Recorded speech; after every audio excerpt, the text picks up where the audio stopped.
এরপরে পায়ের সাথে ঠেক দেন। হ্যাঁ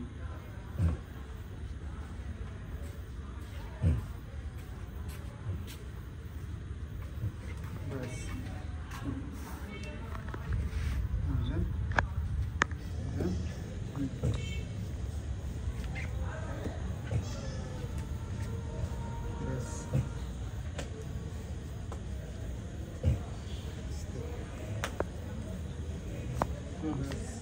I guess.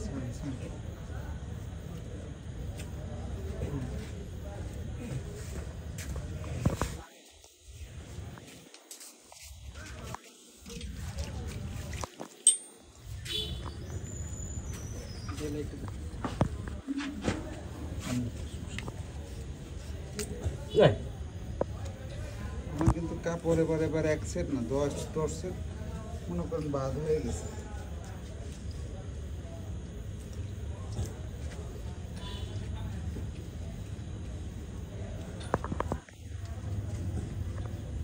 বিষয়টা হচ্ছে যে গরু যখন আমরা কোয়ারেন্টাইনের অবস্থায় রাখি, প্রথম 7 দিন 8 দিন যে আমাদের যে কোয়ারেন্টাইন অবজারভেশন যেটা থাকে, সেখানে আমরা অনেকগুলা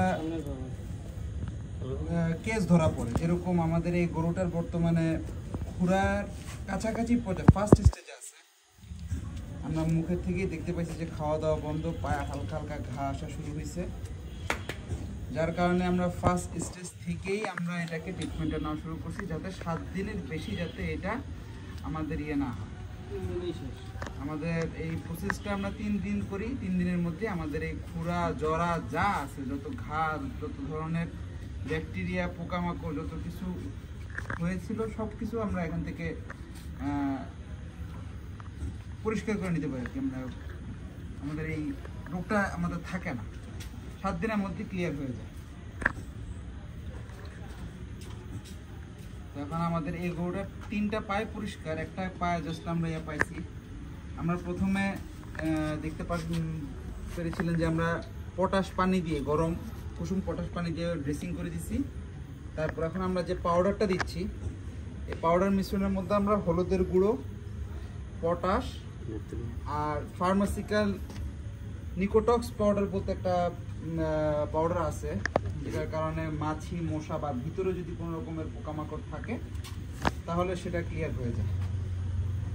তো আমরা এখন বর্তমানে সেই প্রসেসটা নিয়েই কার্যকলাপ চালাচ্ছি। ইনশাল্লাহ এটাই আমাদের আজকে 3rd স্টেজ চলতেছে। প্রথম, দ্বিতীয়, তৃতীয় আমরা এটা ক্লিয়ার করছি। ছোট গরু বিদায় আমরা জিনিসটা কাভারেজ দিতে পারতেছি। বড় গরু হলেও আমরা কাভারেজ দিই, এইভাবেই দিই, তখন একটু আমাদের একটু ঝামেলা বা একটু কষ্ট পোয়াতে হয় বেশি। বাট ফার্স্ট স্টেজ থেকে যদি আমরা এভাবে পরিষ্কার একটু নিয়ন্ত্রণে রাখি আমরা খামারিরা, তাহলে আমরা অনেক ধরনের বড় ধরনের বিপদ থেকে আমরা মুক্তি পেতে পারি।